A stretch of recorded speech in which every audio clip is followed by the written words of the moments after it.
Bonsoir à toutes et à tous. Je me présente rapidement, Anthony Casanova. Je suis membre donc, de l'équipe 2, chargée du développement de la cartographie indoor. Et avec mon camarade Paul Fuentes, qui fait partie également de mon équipe, nous allons vous présenter donc, notre projet que nous avons réalisé pendant cette semaine de hackathon. Donc, tout d'abord, un contexte. Ce projet a été réalisé dans le cadre de la Project Week Epitech, en collaboration avec la société Jaguar Network. L'objectif étant de faire collaborer des étudiants de promotions différentes et de les faire travailler donc, sur des technologies innovantes fournies par la société Jaguar. Le thème principal et surtout la problématique était donc l'habitat indigne. Et de notre côté, notre objectif était de réaliser une solution qui vise à optimiser la prévention des risques de ces habitats indignes. Donc pour cela, nous avons mis en place tout d'abord un dashboard donc qui récupère en fait, les informations des capteurs Jaguar et qui permet donc une visualisation par exemple de certaines données comme la température ou l'humidité.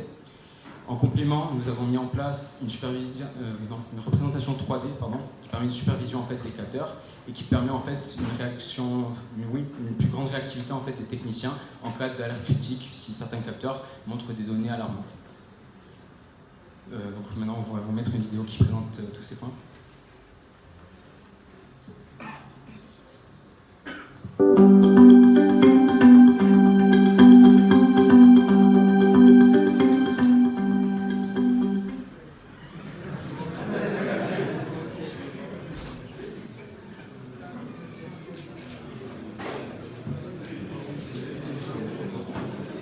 On va plutôt vous faire une démonstration en live.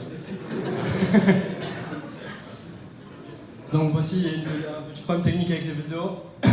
Donc ça, c'est la modélisation d'un bâtiment 3D Habitat 13 qui se situe à Saint-Jean-du-Désert, à Marseille.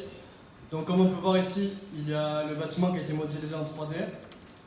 Donc bon, on peut zoomer sur les capteurs, etc. Donc, ensuite, on pourra, comment aider les techniciens en fait, avec le mode Ghost, c'est-à-dire qu'on va afficher l'infrastructure interne du bâtiment. On va pouvoir avoir accès à toutes les données sensibles, enfin à tous les endroits sensibles, tels que les escaliers, les canalisations, etc. Donc après on va pouvoir zoomer directement sur les boîtiers avec l'affichage en temps réel sur le côté droit. Donc par exemple au rez-de-chaussée, si on regarde, il fait 14 degrés, il fait pas très chaud. Ensuite, bon, c'est des données qui sont en temps réel, qui sont récupérées dans l'API de Jaguar Networks. Et bon, là, on ne peut pas le voir car actuellement, il n'y a pas de niveau de criticité. Mais dans le cas où il y a une alerte, en fait, on va voir les capteurs qui vont se mettre en rouge et on va indiquer la cause. Puis, on va directement contacter le technicien pour dire qu'il y a un dysfonctionnement au niveau d'un capteur ou de la zone de l'habitat.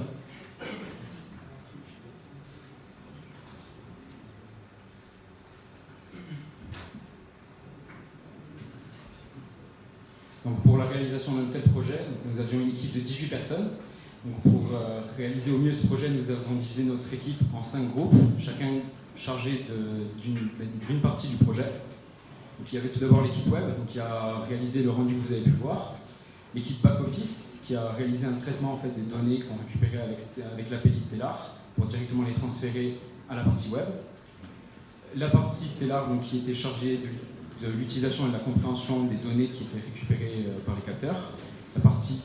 L'équipe capteur qui essayait de traiter ces données, savoir ce qu'on pouvait en tirer. Et l'équipe créative qui a travaillé donc sur un rendu graphique le plus user-friendly, entre guillemets, pour obtenir ce résultat. Bien sûr, toutes ces équipes étaient supervisées donc, par notre chef de projet et notre chef technique. Donc, je tiens à remercier l'équipe pédagogique d'Epitech Marseille qui nous a assisté tout au long de cette semaine. Et je tiens également à remercier donc, les équipes de Jaguar Network et de Medinsoft qui étaient également présentes tout au long de cette semaine. Aussi remercier les membres de mon groupe. Ça a été un plaisir de travailler avec vous pendant toute cette semaine. Je suis obligé.